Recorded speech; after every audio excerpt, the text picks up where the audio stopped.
मजबूत करते हो, तुम्हें कभी भी परमात्मा नहीं छोड़ेगा। हजारों करोड़ों रुपए खर्च करके समाज को बचा सकते हो तुम। उस बेटी की इज्जत बची जा सकती थी अगर पुलिस एक्टिव होकर काम करती।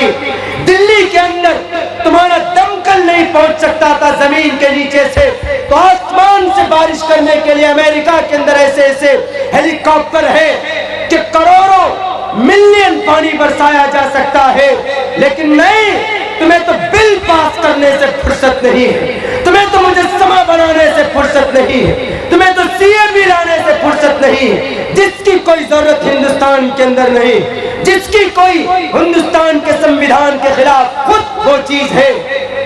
दिल्ली के अंदर, राजधानी के अंदर 50 लोग लुक़्मे अजल बन जाते हैं 2.5 घंटे के अंदर, और ये लोग पार्लियामेंट में बैठकर दादागिरी करते हैं। सीएबी बिल लाओ, सिटीजन अमेंडमेंट बिल लाओ। इससे ज्यादा जरूरत है हिंदुस्तान के बॉर्डर को मजबूत करने की, इससे ज्यादा जरूरत है प्रशासन को एक्टिव करने की।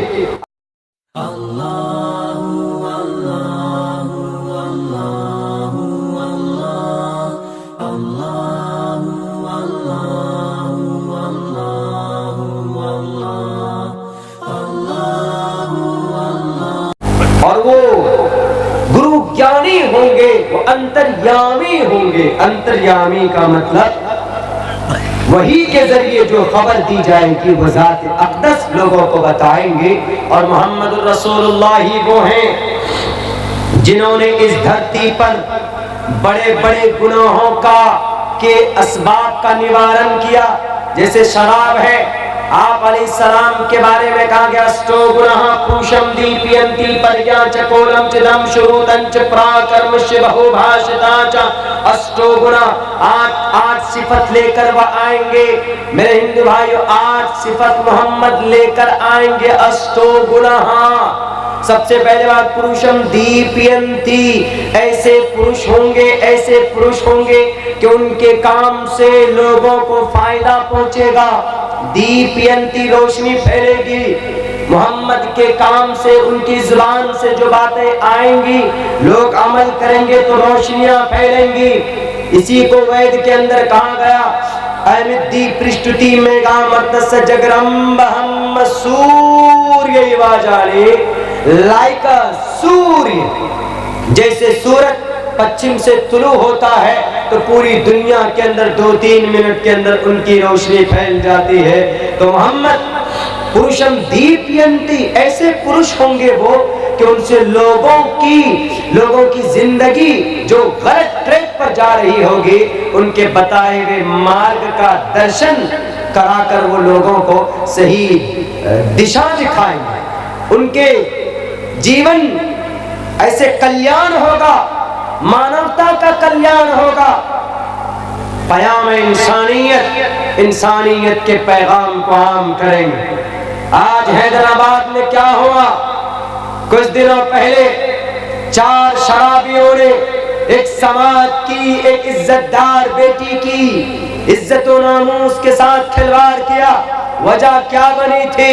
शराब। मेरे नौजवानों, मेरे हिंदू भाइयों, आपके धर्म ग्रंथ के अंदर शराब की या नशीली पदार्थ की ममानियत नहीं है, लेकिन बुराई की, रेप की ममानियत है, बेपर्दगी की ममानियत आपके ग्रंथों में भी है। अधे पश्यस्ते मोपरी संतानाम पाद कौहर माते कौशल पको, समाज की कोई भी बेटी बेपर्दगी करके बाहर न जाए। इस्लाम के अंदर शराब की हुर्मत के ऊपर पाबंदी के साथ नस्से कती मौजूद है। शराब की वजह से उस समाज की बेटी की इज्जत और नामूस लूट कर उनकी हत्या की गई, सारी हदें पार कर दी गई। इसीलिए मेरे नबी ने कहा कि शराब को बंद करो। इस शराब की वजह से समाज तबाह हो रहा है, इस ठेपी की वजह से समाज के नौजवान बिगड़ रहे हैं, इस टैबलेट और सुलेशन की वजह से समाज के नौजवान खोखले हो रहे हैं। नहीं तो हैदराबाद की उस साउथ के एरिया का सबसे बेहतरीन इलाका माना जाता है कि वहां पर एक डॉक्टर के साथ एक समाज की जवान इज्जतदार बेटी के साथ, एक सोशल वर्कर के साथ उस शराब के नशे के अंदर, पहले शराब पे उन्ना लाया कौन है, पहले दरिंदगी को पूरे शबाब पर लाया, उसके बाद तब उन्होंने प्लानिंग तैयार की। लेकिन मैं रुक कर यहाँ पर एक सवाल करूंगा हम अपने हिंदुस्तान के प्रशासन पर। जब उसकी बहन ने FIR किया था, जब उसकी बहन पहुंची थी थाने के अंदर उसकी बहन ने ये कही कि मेरी बहन का डला हुआ कॉल आया है। उनको कुछ लोगों ने उनके बाइक पंचर बनाने की बात कही है, लेकिन मेरी बहन डरी हुई है, उसका फोन स्विच ऑफ आया। आप एक्शन लीजिए। प्रशासन के लोगों ने कहा हमारे थाने की बात नहीं है, फला थाने की बात। अरे उस थाने की बात थी तो सिचुएशन को देखकर वायरलेस करते, उनको इन्फॉर्म करते।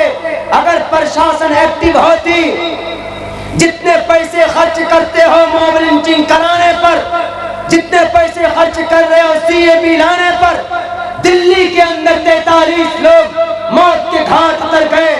कल 8 दिसंबर के अंदर सीतामढ़ी समस्तीपुर के मजदूर लोग थे, 2.5 घंटे तक आग जलती रही उस बिल्डिंग के अंदर। एक कॉल रिकॉर्ड मुझे मौसूल हुई है, वो बच्चा, वो जवान लड़का 4 साल से काम कर रहा था उस फैक्ट्री के अंदर, अपने भाई को फोन पे तड़प कर कहता है कि भाई आज तक हमने मौत का नाम सुना था, लेकिन मेरे सामने मौत खड़ी है, मैं मरने वाला हूँ, मेरी बच्चे की तुम देखभाल करना। 2.5 घंटे तक आग लगी रही दिल्ली के उस दाल मंडी के अंदर। क्यों नहीं आपके पास ऐसी सुविधाएं हैं, ऐसी फैसिलिटीज है कि आप पानी को ऊपर से बरसा सकें? 2.5 घंटे के अंदर दमकल नहीं पहुंच पाया। कहा जाता है कि अंदर गली थी तो हेलीकॉप्टर के जरिए से पानी बरसाते, लेकिन गद्दार नेता जो पार्लियामेंट में बैठे हुए सिर्फ भारत माता की जय, जय श्री राम के नारे लगाकर अपने अपनी कुर्सियों को मजबूत करते हो, तुम्हें कभी भी परमात्मा नहीं छोड़ेगा। गद्दारों करोड़ों रुपए खर्च करके समाज को बचा सकते हो तुम। उस बेटी की इज्जत बची जा सकती थी अगर पुलिस एक्टिव होकर काम करती।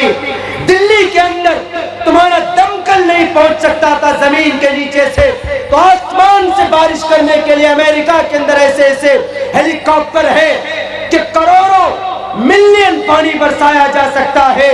लेकिन नहीं, तुम्हें तो बिल पास करने से फुर्सत नहीं है, तुम्हें तो मुजस्समा बनाने से फुर्सत नहीं है, तुम्हें तो CAB लाने से फुर्सत नहीं है। जिसकी कोई जरूरत हिंदुस्तान के अंदर नहीं, जिसकी कोई हिंदुस्तान के संविधान के खिलाफ खुद वो चीज है।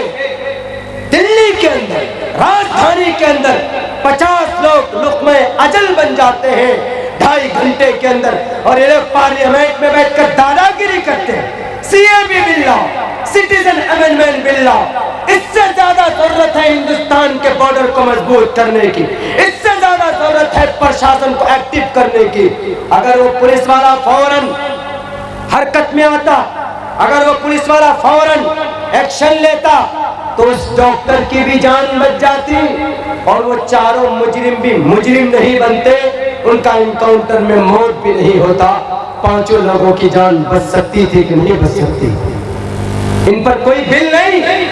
लुटेरों, गद्दारों, बेवकूफ बनाते हो इस धरती के हिंदुस्तान के लोगों को।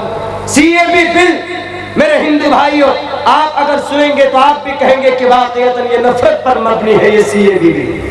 पयाम इंसानियत का जलसा है, माफ कीजिएगा, लेकिन यहाँ इंसानियत की सारी हदें तोड़ दी गई है हिंदुस्तान के अंदर। CAB बिल अफगानिस्तान से, पाकिस्तान से, बांग्लादेश से जो भी मुस्लिम के अलावा कोई आएगा, कोई भी आदमी मुस्लिम के अलावा, उनको नागरिकता दे दी जाएगी। मुस्लिम आएगा तो उनको नागरिकता नहीं दी जाएगी। क्या है आर्टिकल 14 का हल, 14 का जनाजा है कि नहीं?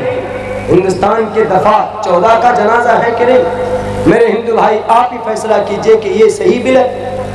क्या जरूरत है इसके ऊपर बिल लाने की? CAB बिल मुर्तद करने की कोशिश है, जबरदस्ती ये धर्म परिवर्तन जो पहले था धर्म परिवर्तन। अरे हिंदू भाई अपने भगवान को पूजे, वो मंदिर में जाए, वो गायत्री मंत्र पढ़ें और मुसलमान मस्जिद में जाकर नमाज पढ़ें, उनकी पर्सनल चॉइस है। अगर कोई हिंदू अगर श्री राम को अपना भगवान मानता है, गणेशा जी को, महेशा जी को अपना परमात्मा मानता है, वो नहीं नमाज पढ़ता है, तो हम और आप फोर्स नहीं कर सकते। अल्लाह ने साफ लफ्जों में कह दिया, इन्नका ला तहदी मन अहबब्ता ला इकराहा फिद्दीन।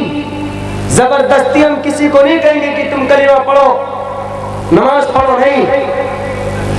हम समझा बता सकते हैं, हम आज भी कहते हैं, हिंदू से भी कहते हैं, मुस्लिम से भी कहते हैं, क्रिश्चियन से भी कहते हैं कि भाई अल्लाह एक है, ईश्वर एक है, भक्ति उसी की होनी चाहिए। अब से पहले आए थे गुरुजी महाराज जी, उन्होंने कहा भी था गीता कुरान एक ही बात को कहता और कहता एक ही बात को कहता, लेकिन ये भेदभाव कौन पैदा कर रहे देख लो मेरे हिंदू भाइयों, कौन पैदा कर रहे भेदभाव हिंदू मुस्लिम में?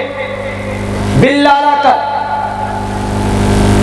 गीता कहता तस्मात् शास्त्रम परमाणम तिकार्य अकार्य व्यवस्थितो ज्ञात्वा शास्त्र विधान उत्तम कर्म कर्तुमर्हसि।